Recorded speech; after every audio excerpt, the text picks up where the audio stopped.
Meio-dia, mais 11 minutos. Muito obrigado pela sua companhia, pela sua audiência. Estamos ao vivo nesta terça-feira. Vamos falar sobre educação agora. Atenção, em você, estudante que vai prestar o vestibular. A Comissão Permanente para os Vestibulares da Unicamp, a Conveste, divulgou as datas do calendário para o vestibular da Unicamp 2026. As inscrições podem ser feitas a partir de 1º de agosto a 1º de setembro pela internet. Você vai lá no www.conveste.unicamp.br. Primeira fase, hein? Vai ser realizada no dia 26 de outubro de 2025 e a segunda fase nos dias 30 de novembro e 1º de dezembro de 2025. Antes da primeira fase, existem aquelas provas de habilidades específicas para os candidatos aos cursos de música. Vai acontecer no mês de setembro. Para os demais cursos que exigem as provas específicas, arquitetura e urbanismo, artes cênicas, artes visuais, dança, elas vão ocorrer em dezembro após a segunda fase. A Conveste vai divulgar a primeira lista de aprovados no dia 23 de janeiro de 2026.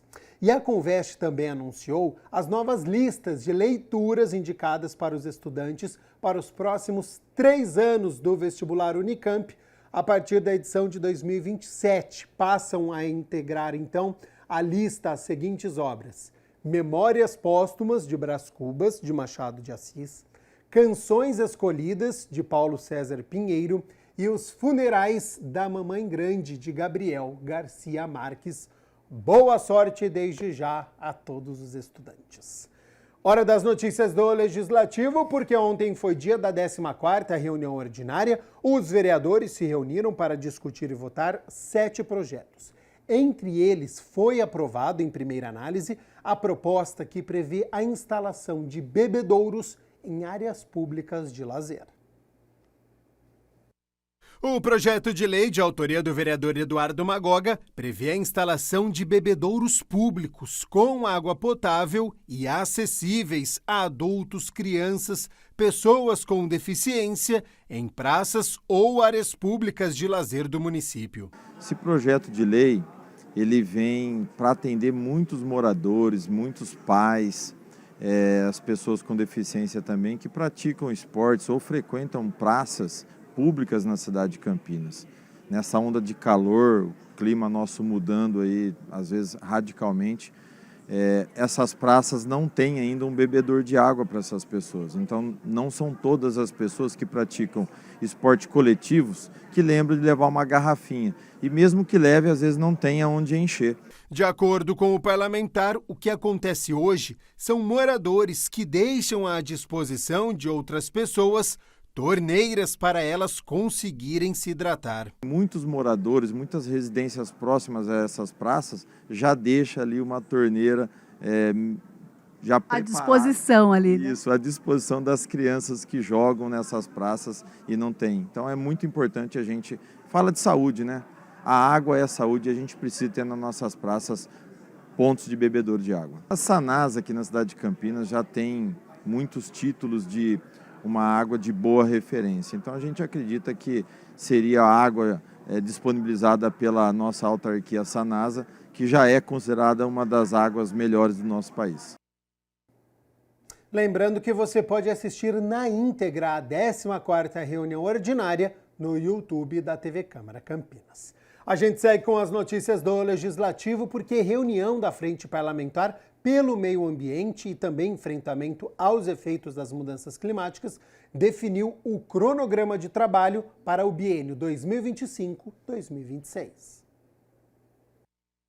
A Frente Parlamentar do Meio Ambiente e de Enfrentamento aos Efeitos das Mudanças Climáticas realizou a primeira reunião do ano de 2025. O vereador Wagner Romão, que é presidente da Frente Parlamentar, explicou a importância da retomada das reuniões. Esse tema é fundamental para a gente tratar, não apenas o meio ambiente como um todo, mas especialmente a questão das mudanças climáticas. Nós estamos passando por um momento de muita crise e que a gente tem efetivamente que pensar em como o legislativo tem que atuar com relação a isso. Hoje a nossa reunião foi uma reunião, né, quem acompanhou pôde ver que foi uma reunião muito viva, muito ativa, tem muitos temas a gente tratar. A nossa proposta é que nos próximos 2 anos a gente vá dar conta dessa agenda e está sempre em contato com a sociedade civil, com as pessoas que estão preocupadas com essa causa. Acho que a gente sai daqui com uma, né, depois da sistematização disso tudo, sai com uma agenda muito poderosa para a gente trabalhar nos próximos 2 anos. Durante o encontro, ficou definido o cronograma de trabalho. Serão 18 reuniões entre 2025 e 2026. Os debates devem ser temáticos e têm como objetivo analisar a legislação, levantar a situação e identificar as propostas com o intuito de mitigar os problemas. O próximo encontro da Frente Parlamentar do Meio Ambiente e de enfrentamento aos efeitos das mudanças climáticas em Campinas já está definido. No mês de abril a gente agora vamos, né, sentar junto com os outros vereadores, com o pessoal que se prontificou a participar dessa comissão executiva, digamos assim, da frente, para que a gente possa definir um primeiro tema, mas a nossa expectativa é que em abril, né, final de abril, a gente já possa ter uma nova reunião. A primeira reunião da Frente Parlamentar de Educação de 2025 debateu os desafios do Plano Nacional de Educação. Presidida pela vereadora Guida Calisto, o objetivo da frente é promover a defesa da educação de qualidade em Campinas. O debate sobre propostas de políticas públicas educacionais e a valorização dos profissionais da área. Professores da Unicamp e do Instituto Federal de São Paulo participaram do debate.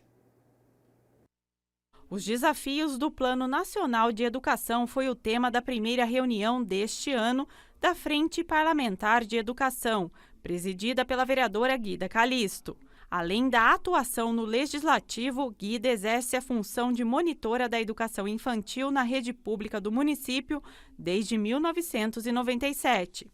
O Plano Nacional de Educação é um documento que define as diretrizes, metas e estratégias para a educação no Brasil. Ele é elaborado a cada 10 anos, de acordo com o artigo 214 da Constituição Federal. Trazer as questões mais gerais que pautam a educação, né? Então, a gente está falando de uma frente parlamentar que defende a educação, que defende a importância da educação. O que a gente tem lutado é que a educação seja universal e seja um elemento de muita qualidade. Não pode ser uma questão mercadológica, de mercado. Também participaram do debate realizado no plenário da Câmara Municipal o pesquisador e professor do Programa de Pós-Graduação em Educação da Unicamp, Evaldo Pioli, e o professor de Sociologia, Mauro Sala, do Instituto Federal de Educação, Ciência e Tecnologia de São Paulo, campus de Hortolândia. Os professores apontaram contradições e debateram alguns pontos do Plano Nacional de Educação relacionados à alfabetização, educação integral, financiamento e o uso indiscriminado das plataformas digitais. Por trás dessa amarra das tecnologias, nós temos que avaliar muito bem essas metas, porque, por exemplo, a estratégia 7.10 é clara. É o uso como estratégia para controlar o ensino, a aprendizagem e o trabalho dos professores. Está claro ali. Achar que nós vamos resolver o problema da educação com tecnologia. O plano deve olhar isso com muita restrição, não que a gente não deva utilizar as tecnologias como auxílio ao professor, né? Isso também, né? Não vamos deixar isso. Tá aí, a tecnologia está aí, nós temos que usar ao nosso favor, mas não para controlar o trabalho, não para desqualificar o professor. A primeira questão que é importante para a gente pensar o sistema é a do financiamento público da educação, porque é ela que dá sustentação. Não adianta a gente, letra morta, você falar que vai articular em regime de colaboração, estados, municípios, União, né?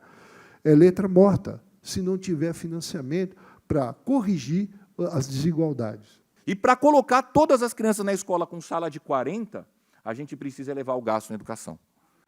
justamente o que a política fiscal do arcabouço fiscal, assim como era a política do teto de gasto, não permite. Ou a gente começa a tratar a educação como prioridade, e a prioridade não é uma prioridade discursiva, é a prioridade no seu pressuposto, ou seja, no seu orçamento, ou no PNE para 2044, nós vamos ter a meta de erradicar o analfabetismo, universalizar a educação básica, diminuir as desigualdades, e vamos continuar PNE após PNE, repetindo os nossos desafios, porque a gente não dá prioridade aos nossos desafios onde ele tem que dar, e a prioridade das prioridades é no orçamento. A gente está falando de um país, né, numa dimensão continental como é o Brasil. Ainda nós temos muitas pessoas que não são alfabetizadas. Então, para a gente poder garantir permanência, acesso, condições, qualidade, universalização, a gente precisa ter financiamento para essa importante política pública. E aí a gente se choca com a questão, com o sistema econômico pautado no arcabouço fiscal, né? Que é de enxugar as políticas públicas, enxugar o acesso a direitos.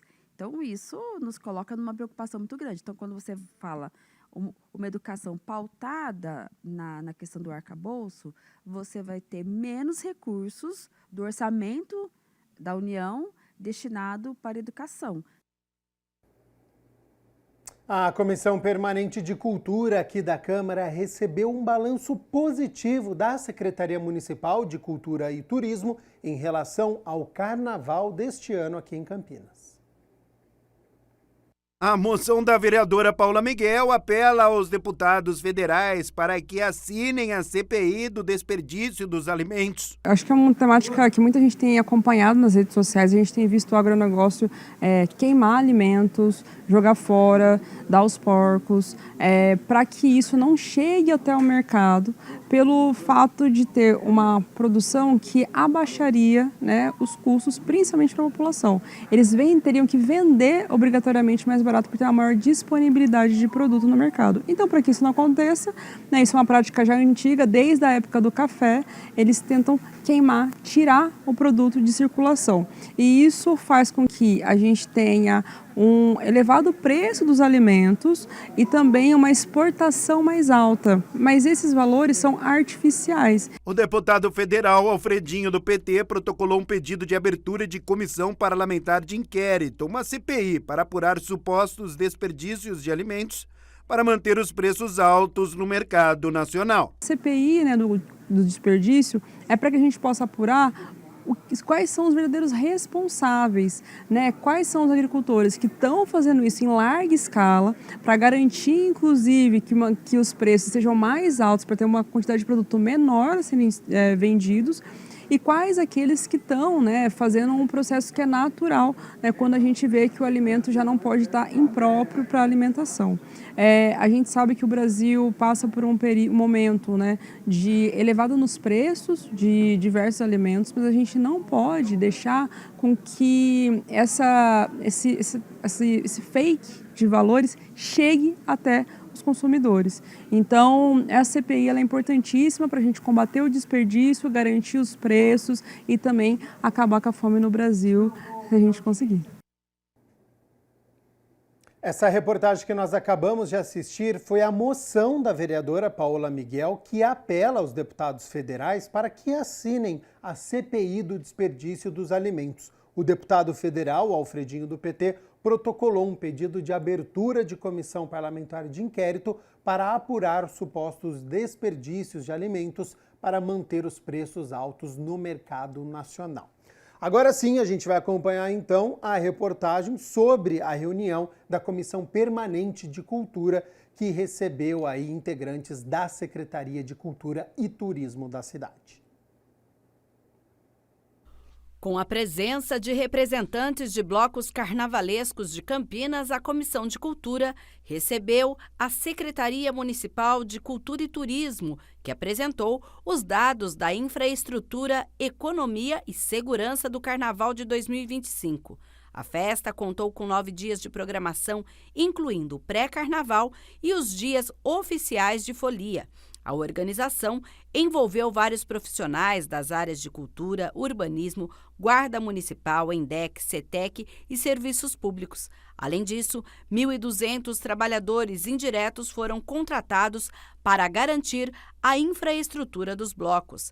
A secretária municipal de Cultura e Turismo, Alexandra Caprioli, destacou a união de todos para a realização da festa. O carnaval é de todos nós, ao mesmo tempo uma responsabilidade de todos nós e um sucesso que foi devido a todos nós. No período, foram movimentados 16 milhões de reais entre os 60 blocos participantes. O diretor de Cultura, Gabriel Rapace, e a coordenadora de produção cultural da Secretaria Municipal de Cultura e Turismo, Veridiana Enlich, destacaram a organização do Carnaval, que culminou em uma festa com poucas intercorrências. A diferença, para mim, do trabalho que hoje essa gestão tem feito, né, é coisas que a gente vê na prática mesmo, e os números vão falando, mas de um retorno, assim, de uma unanimidade, de elogios, né, de coisas que a gente tem que aceitar também. A gente, né, como a secretária bem disse, a gente tem que ser humilde e falar, olha, a gente está sendo reconhecido. E isso, assim, para a gente é um ganho imenso. A nossa intervenção, ela pode gerar sinergia com os outros órgãos públicos, não sobrecarregar um outro órgão público que não tem essa função de ir lá e fazer o tete-a-tete. E com isso a gente consegue se prevenir do principal problema que a gente tem hoje no Brasil inteiro, que é o problema do atrito, o problema do distúrbio, e que a gente não quer de jeito nenhum, e porque se isso acontecer, talvez a imagem ruim fique em cima da Guarda Municipal, mas eu acho que isso seria consequência de uma ausência do papel da Secretaria de Cultura. A questão do combate ao assédio com campanhas e acolhimento de movimentos da sociedade civil também foi um ponto positivo apontado. Não me lembro aqui de nós termos sido acionados por uma ocorrência nesse sentido, ou de maior problemática envolvendo assédio, importunação sexual, né? Acho que, não vou dizer que não tenha ocorrido, mas não chegou para a gente, e se ocorreu, muito possivelmente foi num volume menor do que a gente poderia ter tido em outros tempos, por conta de todo esse trabalho. Também a mudança na nossa estratégia de segurança, o apoio da Polícia Civil, das DDMs, isso também contribui para que traga aí um grau de inibição para aquele que pretende ter uma prática dessas. A gente percebeu que o número de ocorrências é sempre muito difícil relatar, né? Para as mulheres é muito difícil relatar. Mas o lugar do acolhimento, ele era o lugar que não tinha julgamento, né? Que era feita pela sociedade civil de uma forma muito carinhosa.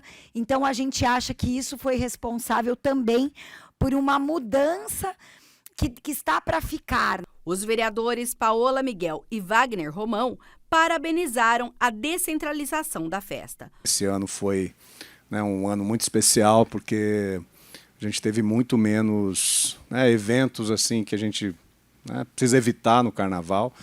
Não foi perfeito, né, também essa é uma busca sempre, mas acho que foi um Carnaval muito bem organizado, muito bem conversado. Acho que pude participar de uma atividade no Conseg, em Barão Geraldo, né, e acho que é isso, temos que avançar sempre. Esse diálogo com os blocos é muito importante, né, tem todo o debate aí das escolas de samba também, né, que a gente sabe que há uma busca também da Secretaria por reativar as escolas de samba, acho que isso é super importante. A descentralização no Carnaval, ele tem sim favorecido para que a gente consiga ter acesso, valorização e a garantia da cultura também nos bairros. E só um último ponto para encerrar, acho que para o próximo Carnaval a gente vai precisar pensar em pontos de hidratação, né? O horário ajudou muito na construção de um Carnaval mais seguro, mas a gente não pode de ter um carnaval com insolação, né? O presidente da comissão, o vereador Igor Diego, falou do apoio e da importância da prestação de contas ao Legislativo campineiro. A minha participação no carnaval, sinceramente, eu sempre falo, todo mundo participa. A minha, eu participo descansando, dormindo. Eu sou daqueles que usa o tempinho do carnaval para descansar, mas não quer... Estava comentando com a comandante, não quer dizer que a gente não apoia, que a gente não está antenado ali no que está acontecendo. Eu fiquei muito feliz, sabe? Porque trouxemos para a comissão e a gente recebeu de vocês, fazedores de cultura, um excelente trabalho. Então, parabéns. E a gente segue com as notícias do Legislativo, porque o vereador Marcelo Silva protocolou um projeto de lei para criar o programa de desburocratização e incentivo a pequenos empreendedores em Campinas. O projeto de lei complementar número 95 de 2025, protocolado pelo vereador Marcelo Silva, propõe a criação de um programa de desburocratização e incentivo aos pequenos empreendedores no município. Surgiu, obviamente, da conversa aí com algumas dificuldades que são que os microempresários têm na prefeitura para obter um alvará, para conseguir, às vezes, regularizar o seu negócio, precisando de agilidade. Então a ideia foi justamente tentar reduzir ao máximo essa burocracia, como por exemplo o Alvará Express.